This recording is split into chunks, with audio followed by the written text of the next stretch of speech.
Hey, amazing YouTube audience. Thank you for diving into this emotional roller coaster with me. Your support means the world. And I hope this story grips your heart as much as your views inspire me. Let's unravel this tale together. The words hit like a fist to the gut. He's terrible in bed.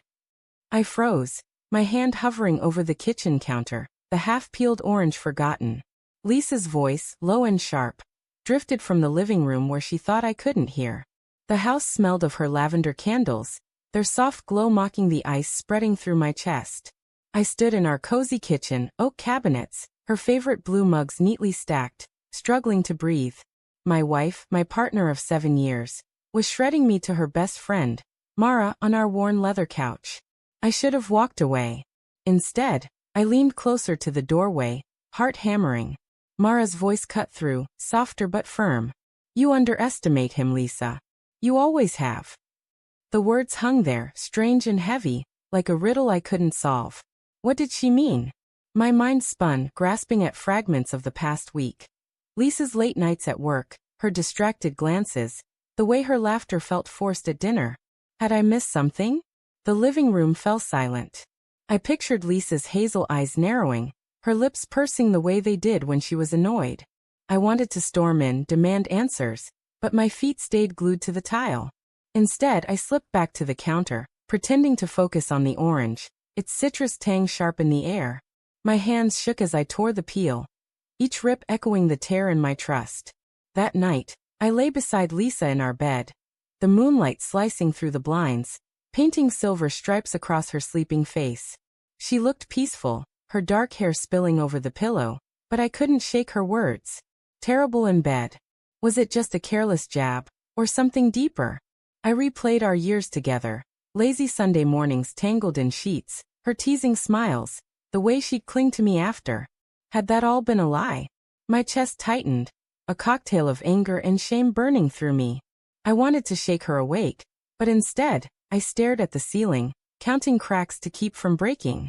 The next morning, Lisa kissed my cheek before rushing to her marketing job, her perfume lingering like a ghost. I worked from home, my laptop open to spreadsheets, but my mind wandered. I noticed things I'd ignored. Her phone always face down, her sudden interest in girls' nights with Mara, the way she'd flinch when I touched her unexpectedly. Each memory was a pebble, piling into a weight I couldn't ignore. I called Mara that afternoon. She answered on the second ring, her voice warm but guarded. Hey Tom, what's up? I hesitated. The words "did you mean it?" lodged in my throat. Instead, I mumbled about grabbing coffee.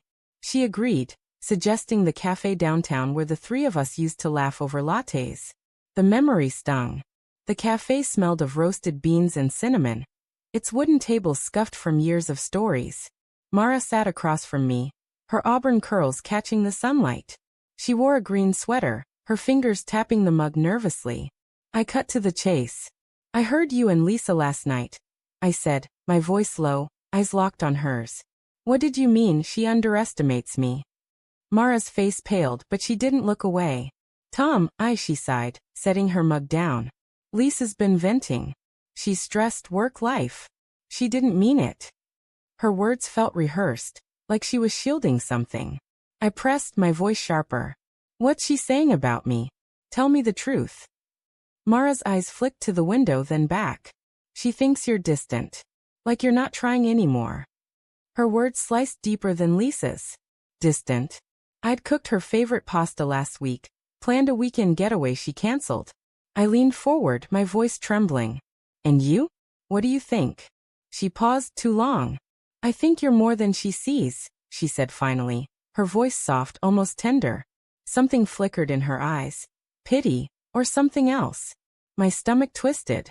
Was she defending me, or hiding something too? Days blurred into a haze of doubt. Lisa's smiles felt like masks, her touches mechanical. I started checking her phone when she showered, hating myself for it. Nothing obvious, no blatant texts, no secret calls, but her messages with Mara were oddly vague, full of "we'll talk later," and you know what I mean.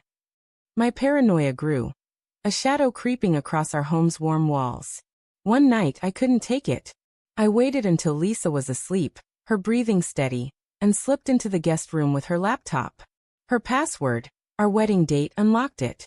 My heart pounded as I opened her email. There, buried in a thread with Mara, was the truth. I can't keep pretending with Tom. I'm in love with someone else. Below it, Mara's reply. You're making a mistake. He's worth more than you think. The room spun. My wife, my Lisa, loved someone else. The words blurred through tears. Who was it? A coworker? A stranger? I wanted to scream, to shatter the screen. Instead, I sat frozen, the laptop's glow burning my eyes. Mara's words echoed, he's worth more. Why was she defending me? Did she know who Lisa loved? I confronted Lisa the next morning. The kitchen smelled of coffee, but the air was thick with dread. Who is it? I demanded, my voice raw. Her eyes widened, then filled with tears. Tom, I didn't mean, she started, but I cut her off. Don't lie. I saw the email. She crumpled, sinking into a chair. It's complicated, she whispered. It's not what you think. But her words faltered, and the truth spilled out. It was her boss, David. Late nights at work weren't just work. The confession gutted me, each word a blade. I wanted to hate her, but her sobs, real broken, made it impossible. She said she didn't know how it happened, that she still loved me. I didn't believe her. Then came the twist. Mara arrived an hour later, her face grim. She'd known. Not just about David, but about Lisa's doubts, her lies. I tried to stop her, Mara said, her voice breaking. I told her you were enough. Her hand brushed mine, lingering too long. My breath caught. Was Mara's defense of me more than friendship? Had she been the one underestimating me all along? Or was she the only one who saw me clearly? I stood between them, my wife, tears streaming, and her best friend, eyes pleading. The betrayal wasn't just Lisa's affair. It was the years of doubts, the whispered judgments, the love I'd poured into a marriage that wasn't enough. I walked out, the door slamming behind me, the echo ringing in my ears. The house, once a haven, was now a tomb of broken promises.